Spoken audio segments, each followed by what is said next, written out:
Alright, so this is a little tour of our kitchen at the Harrison household. As you can see, we have this really cool balloon here, fishy balloon from Dashiell's birthday. It's just his birthday. This is just to give you an idea of kind of what I eat in a week, of how I feed my family, and some of the different things that we use and that we talk about if you're trying to live mostly on whole, organic, natural, fresh, whole, ripe fruits and vegetables. Okay, so I'll kind of go through all of this bit by bit here, and of course it changes week to week because what we get is seasonal, and we try to buy mostly seasonal vegetables. This is a big huge box of produce here, and I get a whole box every week. Okay, so over here in the fruit area, we've got fresh, whole, organic strawberries that we get from the farmer's market. We actually get a half a flat each week, which is actually about 4 of these containers worth of strawberries. And they're super ripe. These are actually from last week. We had a little bit of extra leftover. We thought we were going to need more for the birthday party yesterday, and we didn't. But they're really, really good, and they're whole and they're organic. And as you know, with any kind of delicate fruit, the more delicate it is, the more likely they are to need pesticide to keep it looking healthy and looking clean. So the more delicate the fruit, the more important it is to get it organic. Here's some Rainier cherries that Steph's Aunt Patty brought us yesterday. These are beautiful, very, very sweet and delicious. We're looking forward to enjoying those. Here's some blueberries, fresh organic blueberries from the farmer's market.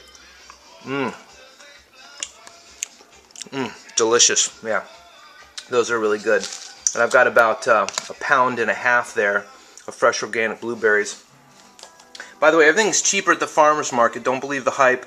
It's not more expensive. These are some plums actually off of a neighborhood tree here in Campbell, California. There's lots of amazing fruit all over the neighborhood.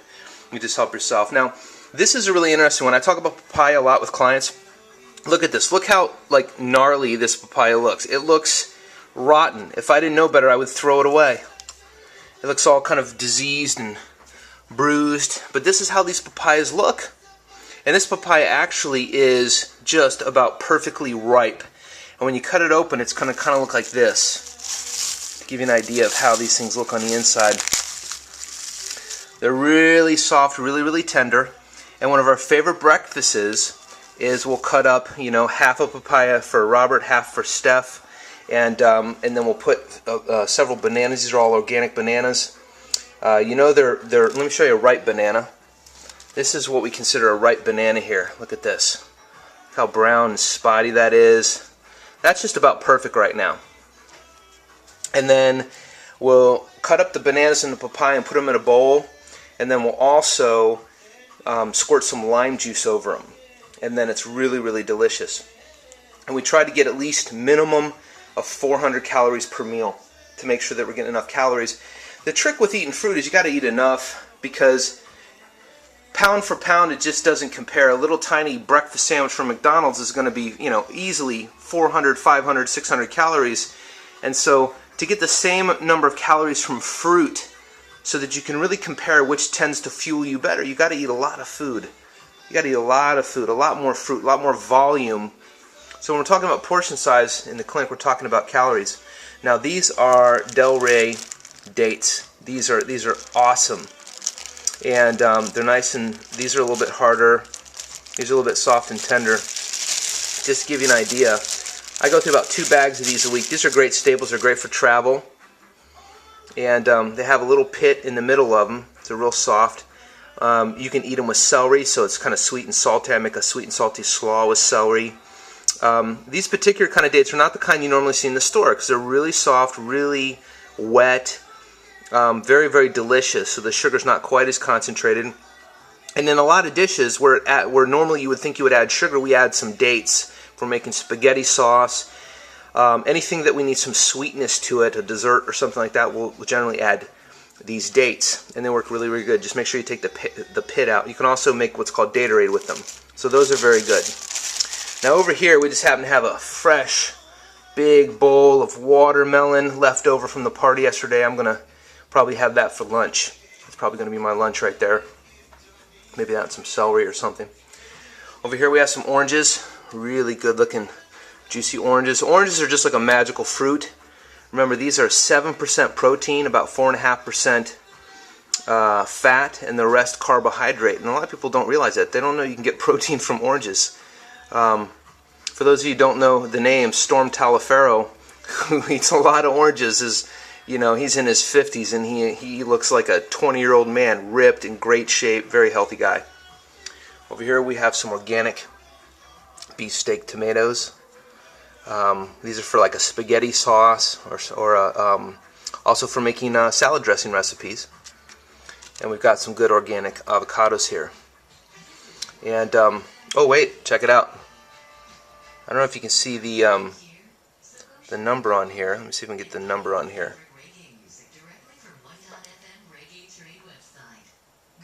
The number's not really coming through.